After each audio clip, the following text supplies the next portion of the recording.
ভোজন রসিক বাঙালির রান্নাঘরে মা ঠাকুমাদের হাতে সৃষ্টি হওয়া অসাধারণ কিছু রান্নার মধ্য থেকে বিশেষ একটি রেসিপি নিয়ে আজ আমি হাজির হয়েছি। নমস্কার, আমি পাপিয়া। আদি আনন্দের পরিবারে আপনাদের সকলকে স্বাগত। আজকে আমি আপনাদের সাথে শেয়ার করব আমার মায়ের থেকে শেখা একটি রেসিপি, চাল কুমড়োর শুক্তো। শুক্তো বানানোর জন্য প্রথমেই নিয়ে নিয়েছি এই চাল কুমড়োটি।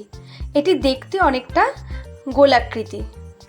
আমরা অন্ধ্রপ্রদেশে থাকি, এখানকার চাল কুমড়োগুলো এরকমই দেখতে হয়। এটাকে দুই ভাগে ভাগ করে নিলাম। এর একটা ভাগ 500 গ্রাম মতো ওজন হবে।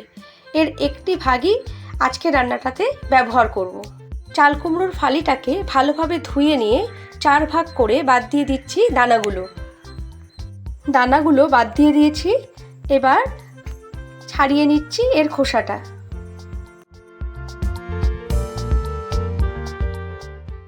বাংলার চাল কুমড়ো আর এখানকার চাল কুমড়োর মধ্যে আকারের পার্থক্য থাকলেও স্বাদ আর গন্ধের মধ্যে কোনো তফাৎ নেই। খোসা ছাড়ানো চাল কুমড়োর ফালিগুলোকে ঠিক এই রকম ভাবে কেটে নিচ্ছি।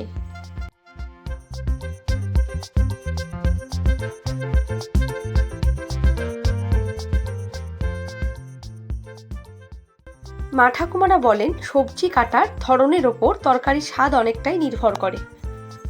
দেখুন, শুক্তোর জন্য চাল কুমড়োটা ঠিক এই রকম লম্বা লম্বা সরু সরু করে কেটে নিতে হবে। এবার নিয়ে নিয়েছি 4টে ছোট সাইজের উচ্ছে। এটিকেও এরকম ছোট ছোট টুকরো করে কেটে নিয়েছি। গ্যাসে কড়াই বসিয়ে এর মধ্যে দিয়ে দিচ্ছি কেটে রাখা চাল কুমড়োগুলো। আমি এখানে কোনো জল ব্যবহার করছি না, কারণ চাল কুমড়ো থেকে এমনিতেই জল বের হবে। নুন মিশিয়ে ঢাকা দিয়ে 10 মিনিট মিডিয়াম ফ্লেমে সিদ্ধ করে নেব। চাল কুমড়োটা সিদ্ধ হতে থাক ততক্ষণে 3 ঘন্টা আগে ভিজিয়ে রাখা 1 কাপ ছোলার ডালের একটা পেস্ট বানিয়ে নিচ্ছি। এই পেস্টটা দিয়েই শুক্তোয় মেশানোর বড়া বানাবো। দেখুন, ডাল বাটার ঘনত্বটা ঠিক এই রকম হবে, এটা খুব বেশি পাতলা হবে না। এবার সামান্য পরিমাণ কালো জিরে আর স্বাদ মতো নুন মিশিয়ে ভালোভাবে ফেটিয়ে নিয়ে 5 মিনিট ঢাকা দিয়ে রেখে দেব। 10 মিনিট পর চাল কুমড়োটাও ভালোভাবে সিদ্ধ হয়ে গেছে। এবার চাল কুমড়োটা জল থেকে ছেঁকে নিয়ে একটা বাটিতে তুলে নিচ্ছি। দেখুন কতটা জল বেরিয়েছে। জলটা ফেলে না দিয়ে এই শুক্তো রান্নাতেই জলটা ব্যবহার করব। কড়াইতে 2 টেবিল স্পুন সর্ষের তেল গরম করে নিয়ে তেলের মধ্যে ছেড়ে দিচ্ছি বড়াগুলো। আমি এখানে ছোলার ডালের বড়া বানাচ্ছি, আপনারা চাইলে মটর ডালের বড়া বানিয়েও দিতে পারেন।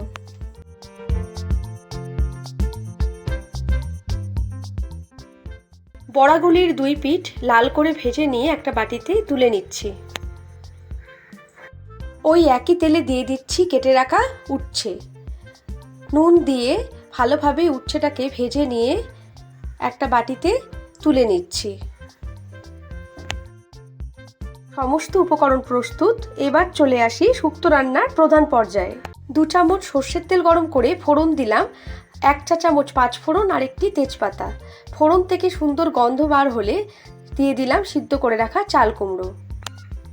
স্বাদ মতো নুন, 1 চিমটে হলুদ গুঁড়ো আর 1 চামচ চিনি ভালোভাবে মিশিয়ে নিয়ে দিয়ে দিলাম ভেজে রাখা উচ্ছেগুলো।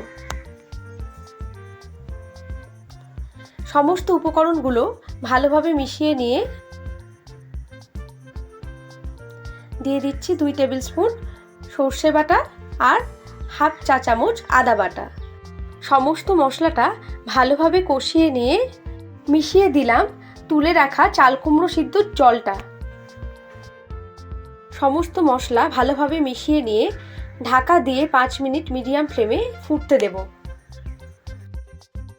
5 মিনিট পর দিয়ে দিলাম 1 চামচ ঘি আর 1 চামচ ভাজা 5 ফোড়নের গুঁড়ো। এই 5 ফোড়নটা শুকনো খোলায় ভালোভাবে ভেজে নিয়ে হামাল দিস্তায় নিয়ে ভালো করে গুঁড়ো করে নিয়েছি। এই গুঁড়ো 5 ফোড়নটা খুব পাউডার হবে না, একটু দানা দানা থাকবে।